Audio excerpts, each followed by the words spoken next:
Hey everybody from YouTube. Today's video is going to be a review on a kayak trailer, a C.E. Smith kayak trailer.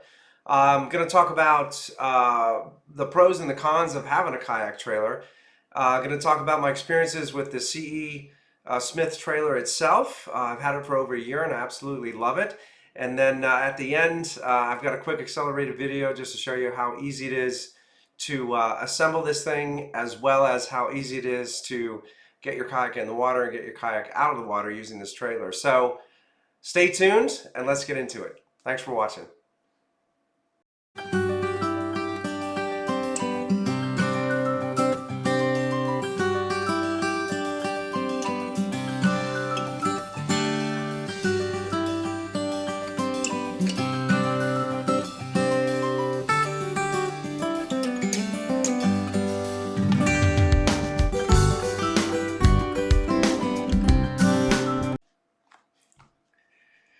Okay, so let's talk about the advantages and disadvantages of having a kayak trailer, and then let's also talk about my experiences with the C.E. Smith kayak trailer. Okay, so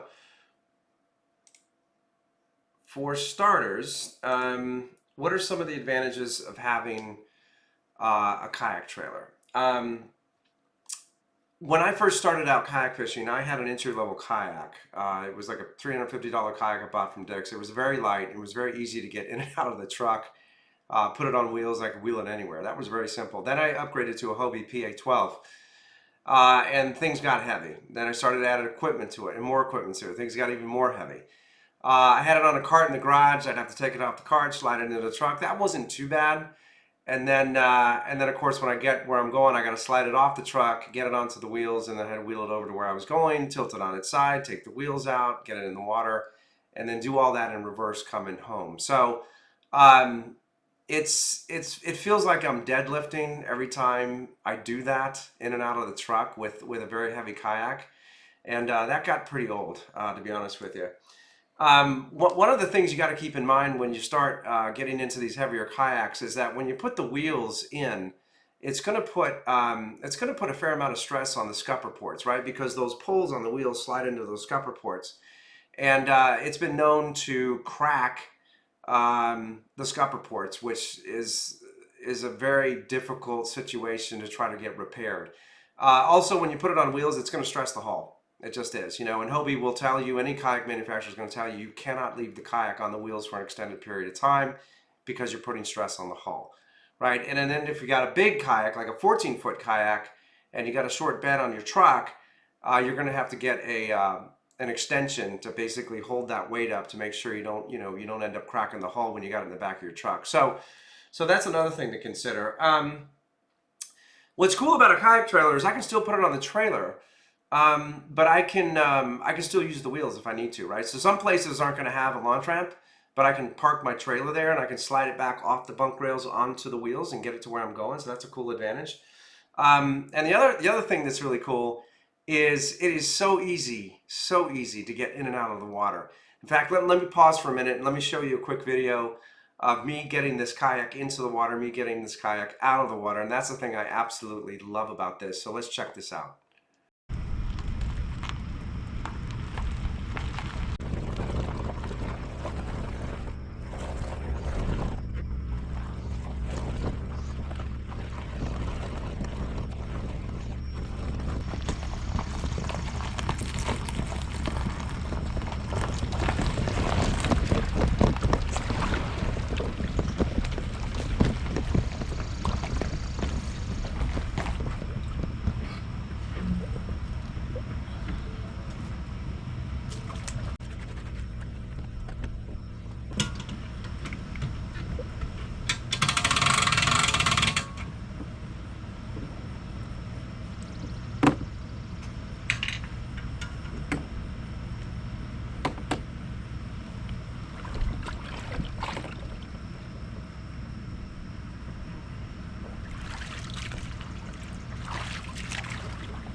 Ow!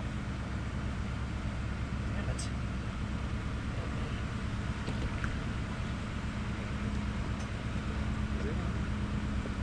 Yeah. Damn horse flies. Okay. Alright.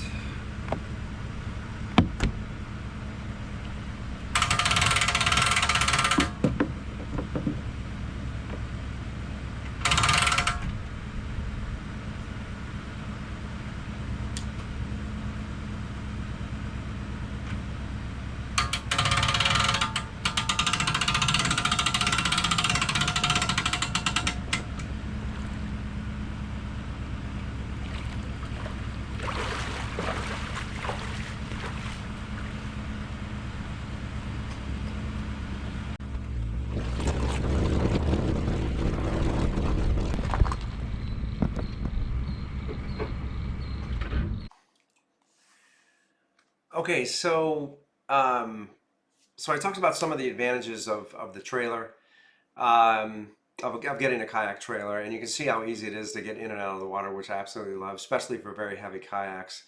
Let's talk about what are some of the potential disadvantages of having a kayak. Well, for starters, obviously you've got to invest the money into it, right? And these aren't exactly cheap. You know, the C.E. Smith trailer I bought from eTrailer.com, bought it online, was about $1,800. Okay, so it's not it's not a trivial investment. So that's one potential disadvantage. Um, the other one is, you know, if you haven't dealt with a trailer before, you're going to need to get comfortable with being able to maneuver that trailer, being able to back it up. And it's been a long, long time since I backed up a trailer. I used to have a bass boat, a much larger trailer. Larger trailers are easier to back up than shorter ones. So I was completely oversteering, but it was okay. Watched some YouTube videos, went out to a parking lot, and just got used to it. So it wasn't too bad. But you need to be comfortable with being able to do that. The other one is it does require a little bit of maintenance. Now, this trailer is made out of galvanized steel and very high quality, but you're going to need to repack the wheel bearings. I have not done that yet, so I'm sure I'm going to do another video on that. It doesn't look too bad, but you want to make sure you maintain those wheels because you don't want those bearings to go, especially when you're going down the highway, because bad things could happen if you don't maintain those. And I think you need to do those once a year, once every 2 years, something like that, every 12,000 miles. Obviously, the other one is parking, right? I mean, depending upon where you fish, you know, you need to make sure you can get your trailer in there. You know, some places you can get it in, there are some places you can't get a trailer in, so that's could be a disadvantage. And obviously, the other one at home, you know, being able to have a place at home to store it. Ideally, you want to store this inside, not outside. I'm not saying you can't store it outside, but fortunate for me, I have one of these garages in Northern Virginia that were part of a house that you know, were made for compact cars. So I can barely get my kayak in there, which is 12 foot, and I was able to get this trailer in there with the kayak on it as well. So, but once again, you know, you're going to have space for this thing. So now regarding the C.E. Smith trailer itself, you know, in terms of feedback. This particular trailer is designed for boats up to 14 feet. So for me, this was perfect, right? I had a 12-foot kayak. It was the perfect size. It wasn't too big because some of these trailers are way too big for a 12-foot or 14-foot kayak. So it's a good size.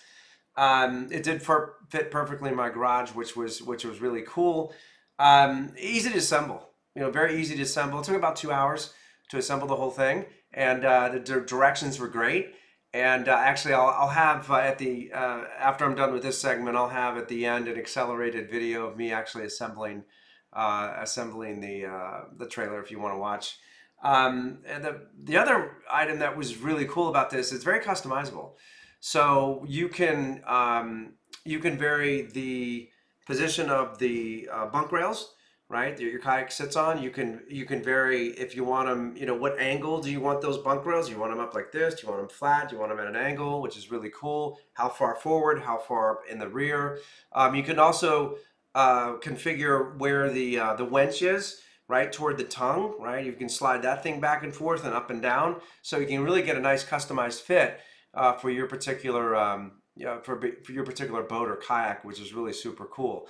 And and then eTrailer.com, where I bought it, you know, they have really great customer support. Their website is awesome. They have everything you can think of in terms of what you'll need for your trailer and accessories, and even videos on how to maintain different parts or replace parts on the trailer. So a really great site. So overall, I was really super pleased with this trailer. I've had it for over a year. I've had absolutely no problem with it whatsoever. No problems with the electrical stuff on it, and it was pretty satisfying purchase for me. So I definitely don't regret spending the 1,800 bucks. So, anyways, I hope this video was helpful. And like I said, after this, I'll have just an accelerated video to show the assembly process. But anyways, thanks for your time and thanks for watching.